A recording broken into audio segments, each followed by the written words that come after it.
thank you very much for attending. It's fantastic to see so many people here tonight to talk about Starkick and US Kick program. My name's Luke McNeese. I'm a past president of the footy club. I've been a coach, a vice president, a coach and coordinator. I'm on my way out of the club. I'm basically in one of my last years. I keep saying that. But, yeah, I've been lucky enough to be part of the Coolbinia Bombers for almost 10 years. I'm very biased, but this is the best football club in the metro area. There's no question of that in my mind.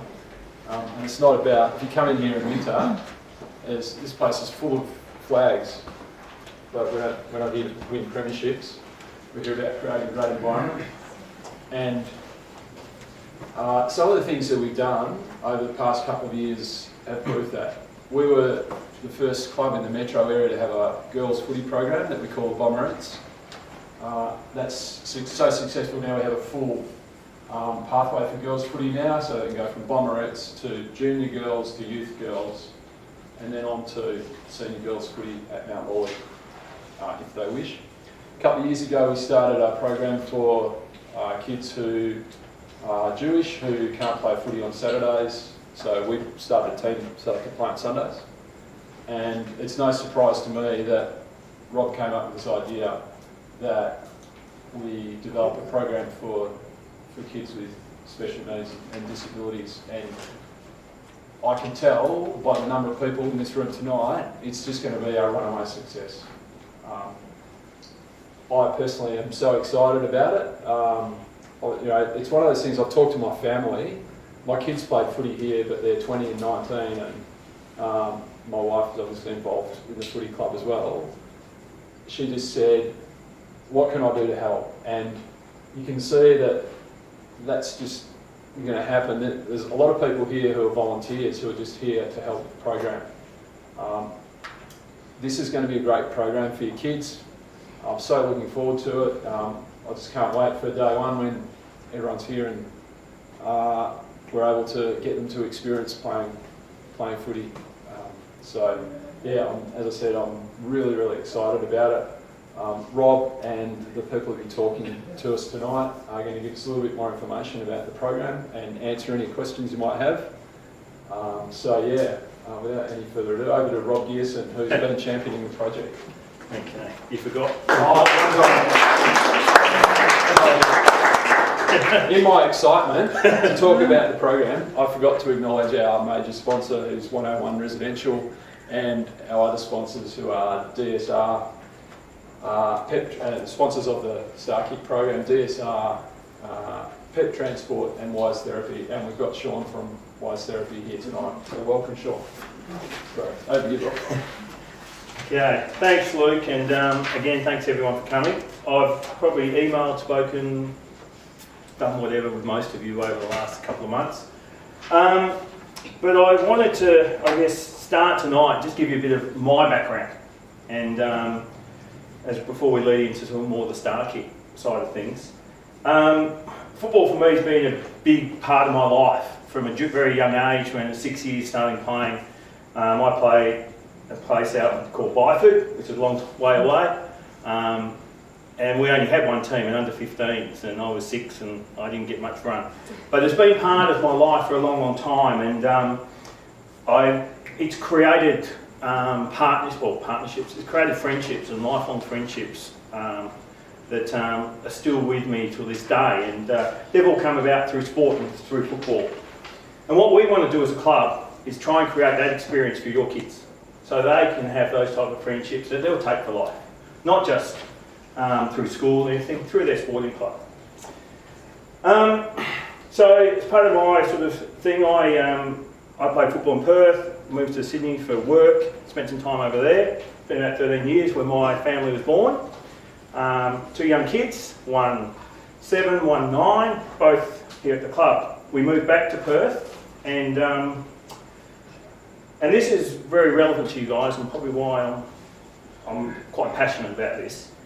We were back in Perth about 3 months, and my son, he contracted meningitis. And in about 36 hours, we went from a stage of happy, healthy kid to a kid who's on life support and didn't know if they're going to make it. A lot of stories that you guys would be familiar with.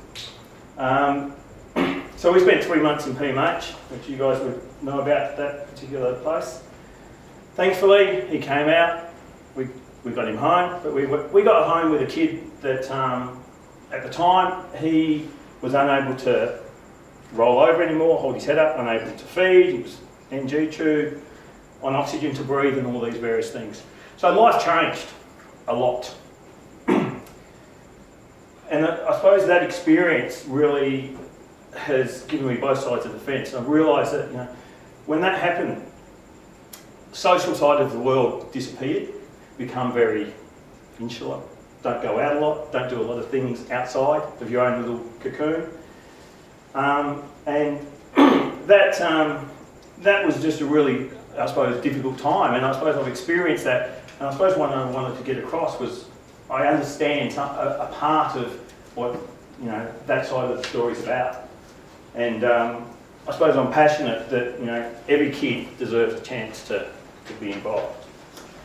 So I came to this club, and the first time I came down here was a season launch night, which we'll be having soon, which I'll cover shortly. And I'll never forget the night, because I just came down, my oldest son wanted to play with his mates, and we came down to the club. And that first experience of that community, again, for me, was absolutely fantastic. I remember standing on the hill there, and one of Auskick coordinator at the time, Wayne French, who's away on business, he brought out to us a beer and a glass of wine, and we stayed about 2 hours. The kids were running around playing outside, and it was absolutely fantastic. And I've been here ever since. So I've been at the club about 4 years. Last year, so my oldest son has played football here. I helped out as assistant for the first couple of years, and then started coaching a team, or his team, for the last 2 years. Last year, and our youngest son, Bradley, who was the one who contracted meningitis, we didn't expect him to play sport. Luckily, he's sort of recovered a lot through various hard work and luck, if nothing else. He goes to mainstream school and has a lot of friends, and we were at a season launch again. And his mates went over to the coach, and he went over there and sat down, and last year he was part of this footy club with his mates. He can't kick, he can handball all right, he's working on his marking, but he was part of it. And this club embraces that. And I suppose I want to let you guys know we're all about including everybody at our footy club. And I've experienced it firsthand. So, on to Starkick. And like a lot of other events you guys may have taken your children to in the past, and I'm familiar with some of them, some of the programs out there. The biggest difference about what we're trying to do is community and inclusion. We want these kids to be out here with everybody else each weekend. We don't want you in a corner, we don't want you somewhere where, you know, no one else is around. We want you as part of the main part of the club.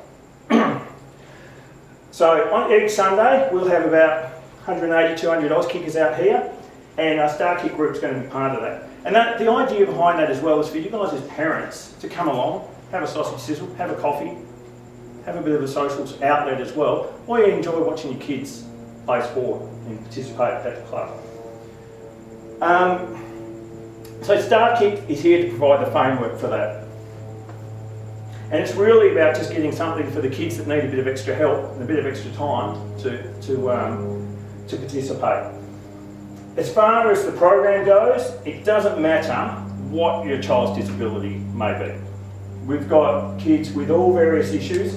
If they want to have a go, we'll find a way to include them. Okay? However, with that philosophy in mind, everyone needs to understand we're on a big learning curve as well. We haven't done this before. No one, to my knowledge, has done it like this before, so it's going to be different. But together, I think we can make it work. One key point I want to point out, and some of the kids that have signed up to the program may be what I would consider have not a high level of disability, if that's such the right word. If at any time your child feels that, okay, I want to try it with the other groups, we welcome that and encourage that. So, you know, as parents, you guys, you know your children best, and if that's, you know, we'd encourage them to use it as a stepping stone, if it suits them.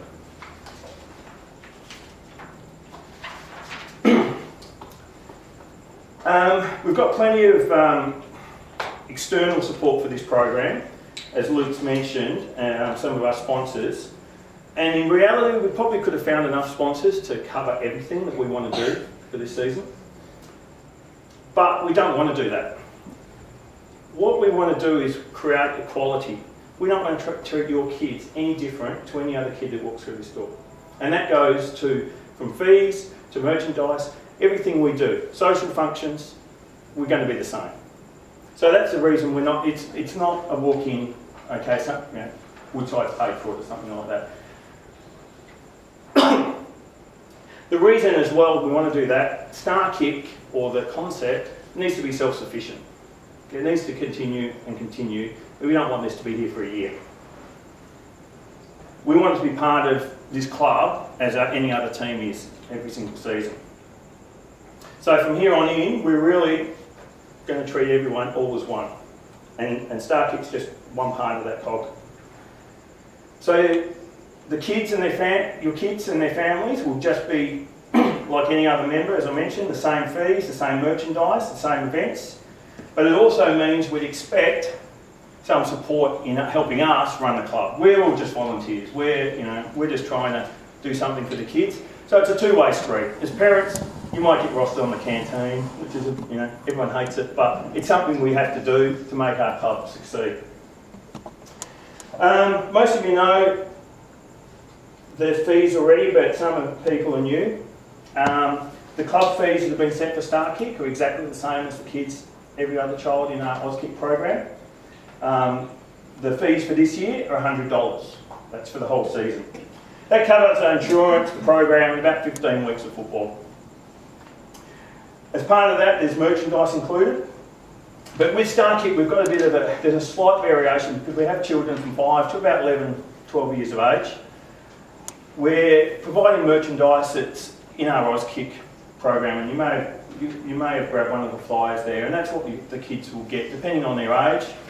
That's what they'll get as part of their pack. All up, it works out about $70 worth of kit the kids get to take home.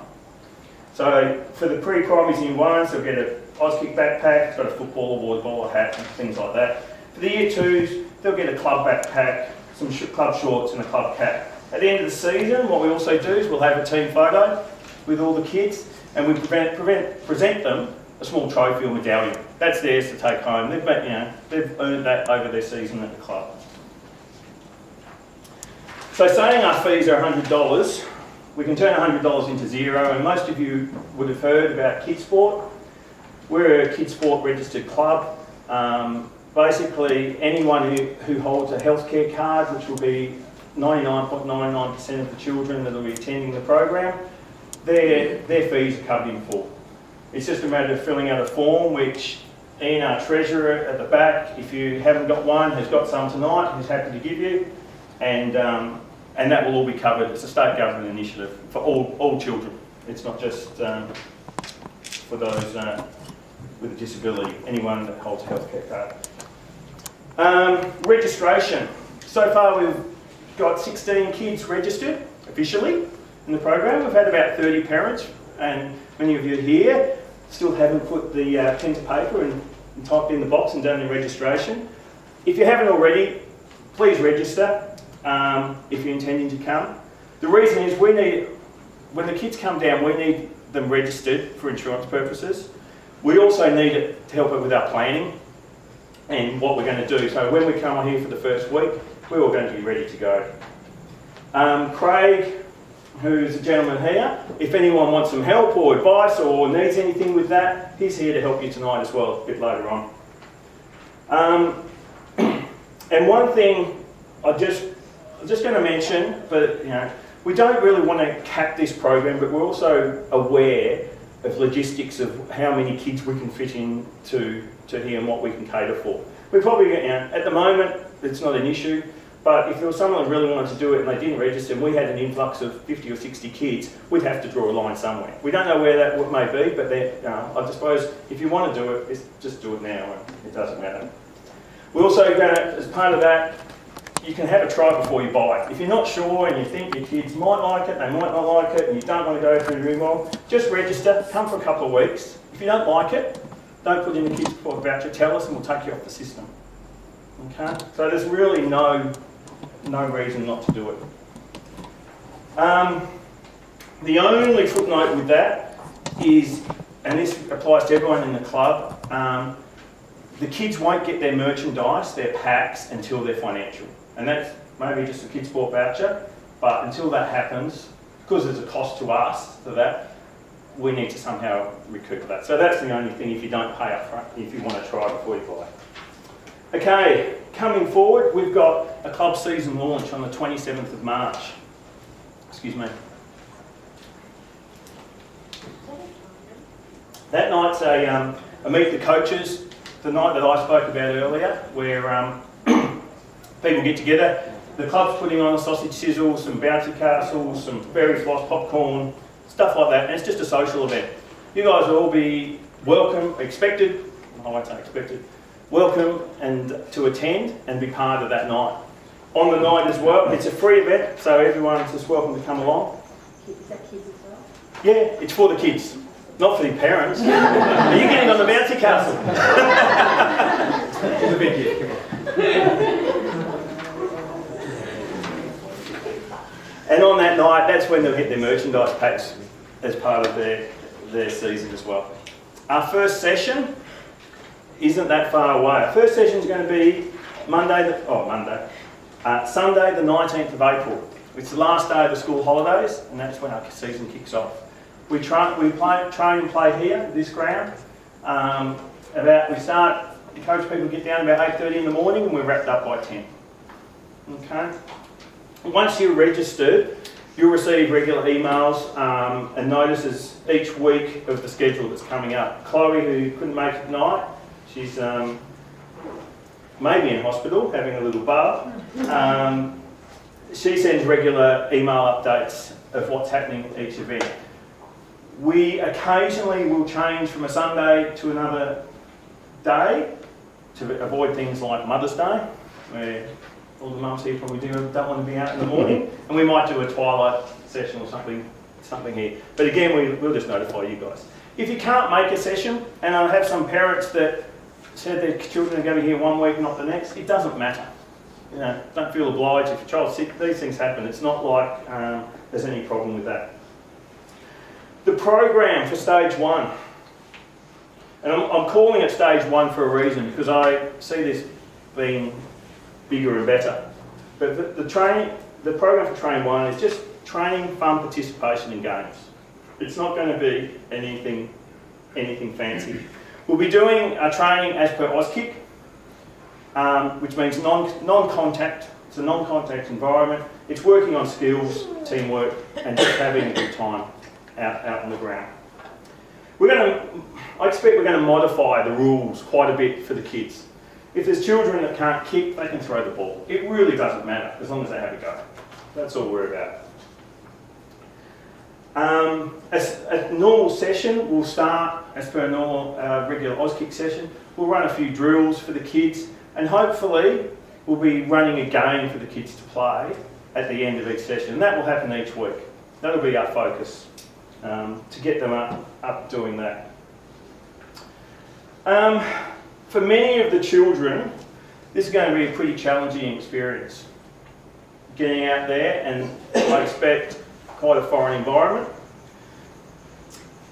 I've had children in my able-bodied teams go hide behind trees, cry and run to mum and dad, but after a few weeks they start to get more involved, and some of those very same kids are the first ones down now to training and games and love coming to football on the weekend. So I suppose my message out of that is, as parents, I just ask you to persist and try at least a few times. If your child doesn't like it the first time, try again. Don't force them, but try again and bring them down, and slowly, hopefully they'll enjoy what they're doing. And I go, even if your child ends up sitting in the corner playing with balls, it doesn't matter. They're out, they're having fun, and you guys can, as I say, enjoy the morning out as a family just as much. It's not about who's going to be the best player here, it's just about being involved. So, it's been a bit of planning, we're trying to get underway so far. We've been working with student and community volunteer groups, and I'm pleased tonight that many of them have come along through Volunteering WA, and a lot of the guys at the back there, as well as Rotaract, they've put their hands up to come down each weekend and help your kids. They're going to be here as their assistants to grab the ball, throw it back, very much looking at a one-on-one where needed, not every child, but where needed, offering one-on-one support for the children. Now I've got some of the names down here. So there's Vanessa and Catherine and Kevin and Anita and Amy and Rebecca and Sarah and Riju.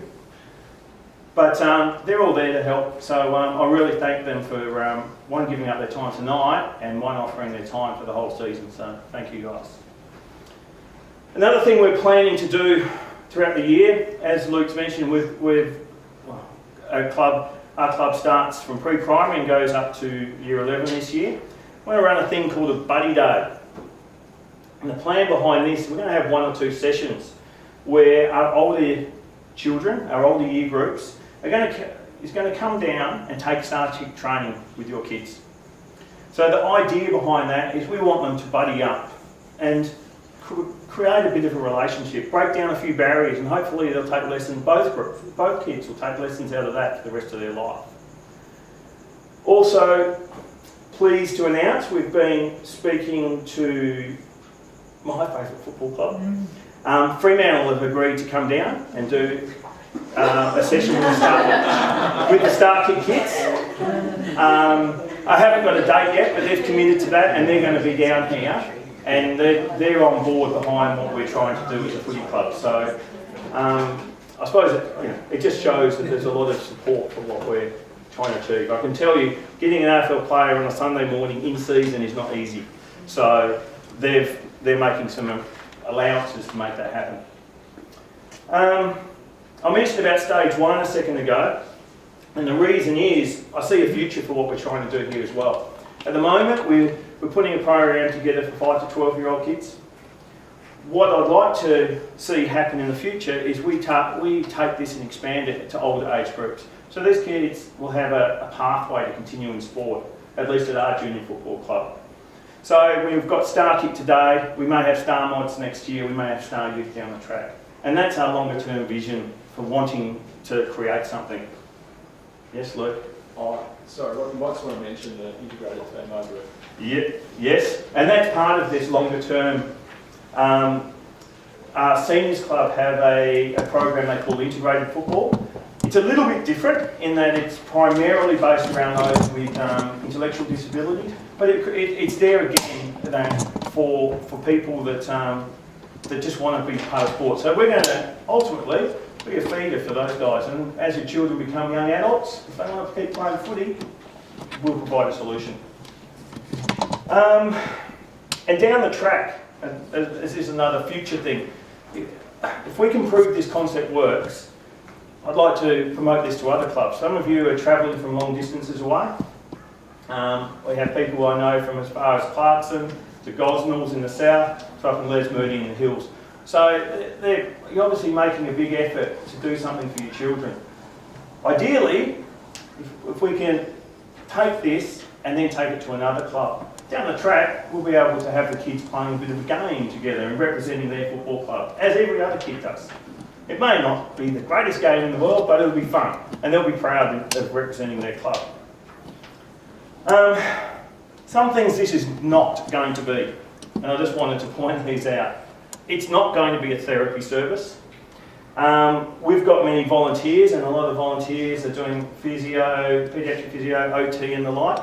And we also have tied up with some professional organisations such as WISE for advice and help and guidance for what we're trying to do. But the kids have enough therapy in their lives. This is just about having fun. So it's not going to be that type of service.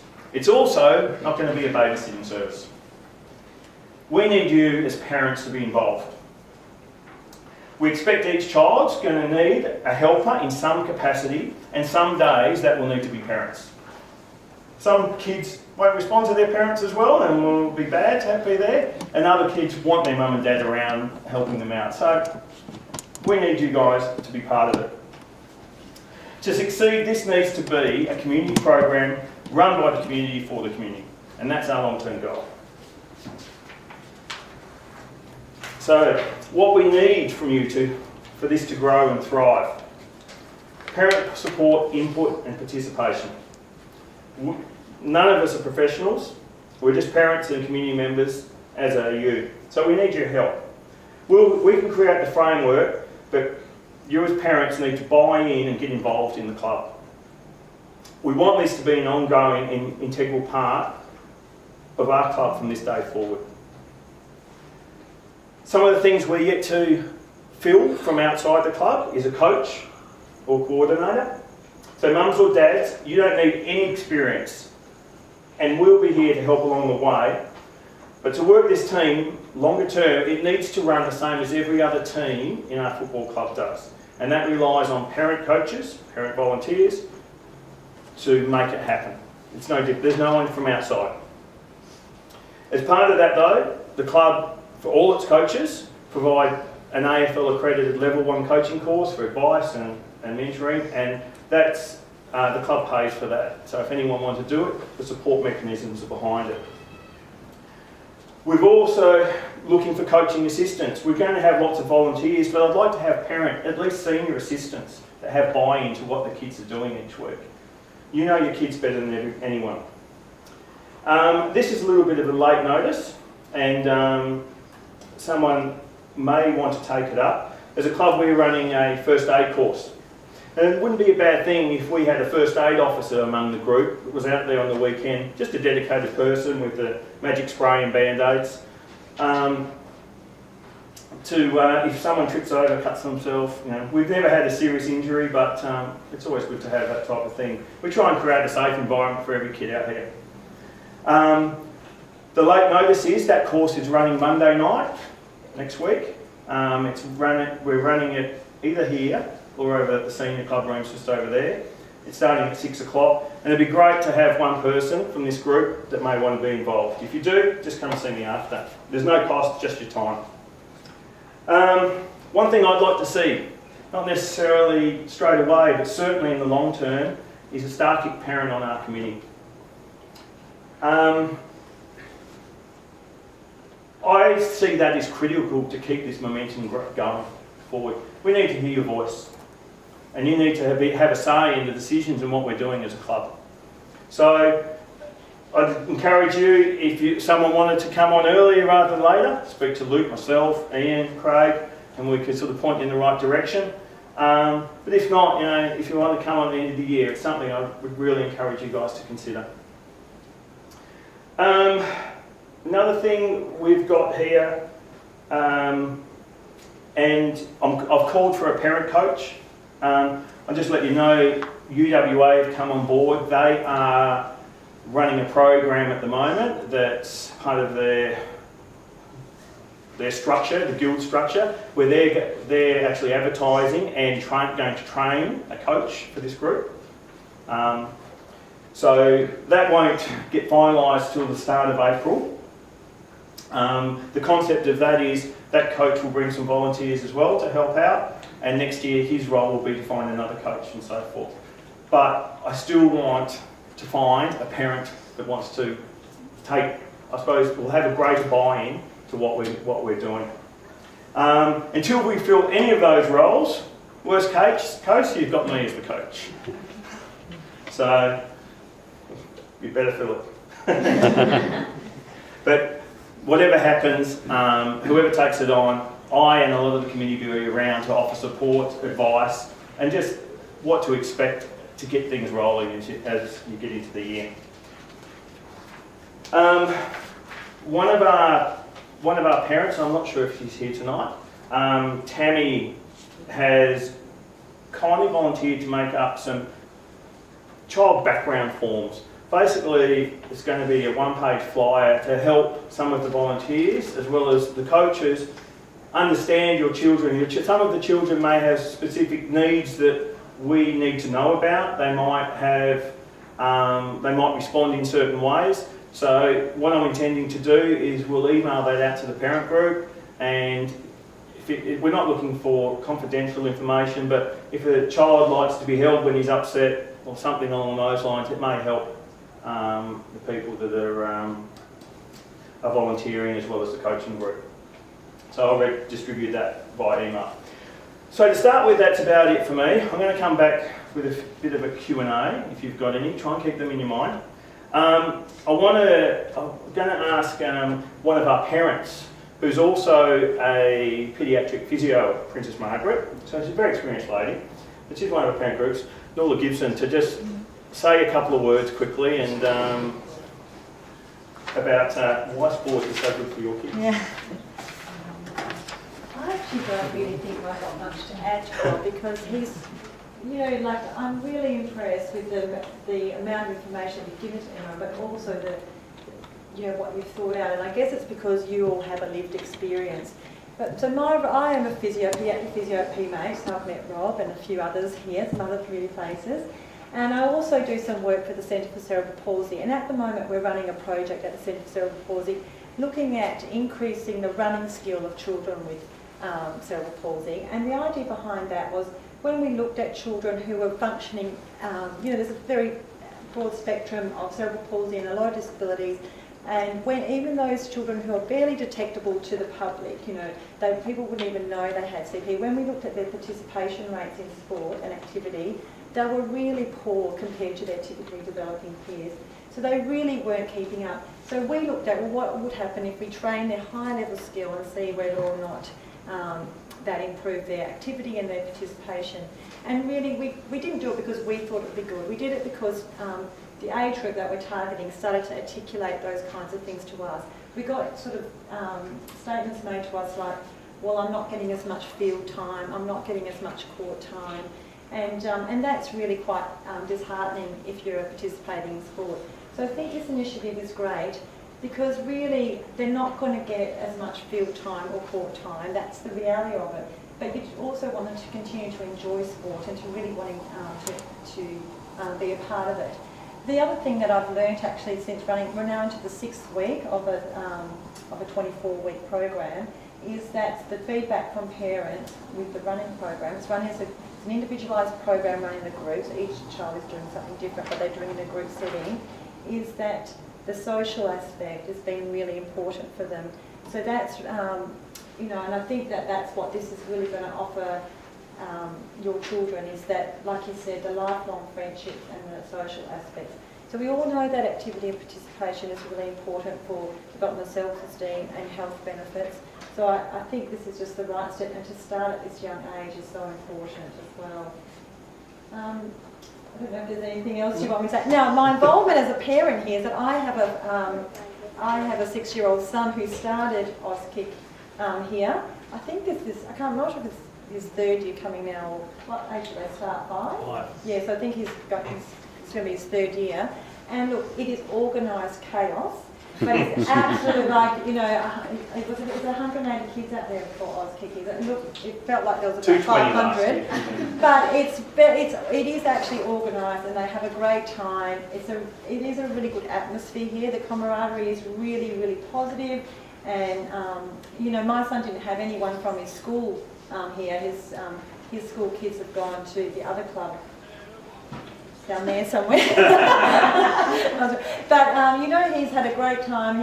He sees the kids he plays with here around the traps and says, oh, that's so and so. So I think it is a great starting point from you from that aspect as well, because it is a pretty dynamic place. So okay. Thanks, Mom.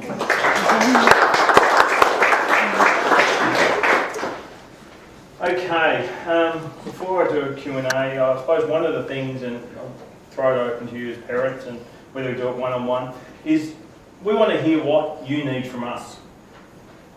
We have some ideas, but we don't know your children like you know your children. We know some children are visually impaired, and we've got bell balls and things like that coming. But if there are other items, if we need to arrange disabled parking, ensure there's enough disabled parking around the place. If some of the kids may have issues with whistles and crowds and things, that might be something we need to, look to manage in some way. So we'd be really keen to hear your feedback, any questions you've got, good or bad. And I'll open it to the parents. If I can answer, I will. Yes? Are they required to wear the footy boots, or is that dependent on their... If they want. Some kids I know wear orthotic shoes and the like. The only issue would be they may get dirty. Right. But no, not at all. So, some of the kids wear runners and what have you. So it's whatever the child needs. Yeah. Sorry. Do they need to wear a mask? Do they need to? We recommend all kids at the club have a mouth guard, even if it's one from the chemist. And the reason is, when you've got organised chaos, and it's like running around in the park in a lot of ways, in the playground even, the odds of it happening are small. We would recommend, it is a club policy, we recommend it at least from grade 2 upwards they wear it, because some of the younger kids won't handle a mouth guard anyway. So those 5-6-year-olds, it's certainly not something we enforce, but for the older kids, we do. And we also encourage, if they're going to stay in sport for a longer period of time, if they get used to it young, it becomes just quite normal for them. I know I didn't start wearing one till late, and I nearly choked. It was horrible. But yeah, so we recommend it. Sorry? I've had no exposure to Auskick at all. So the training, is that done on a separate day, or it's done, they have training first and then they play a bit of a game? Or Okay. So it's a 1 day a week event. Okay, we don't do at this age group. Although some of the children are older, and if they were in one of our regular squads, the 10 and 11-year-olds would train once a week. But for Auskick and the concept, it's a once a weekend thing. So the training happens before the game, so we'll train for 30 minutes or so, do a particular try and work on a particular skill, catching, throwing, whatever. And then after that, we'll have our organised chaos game.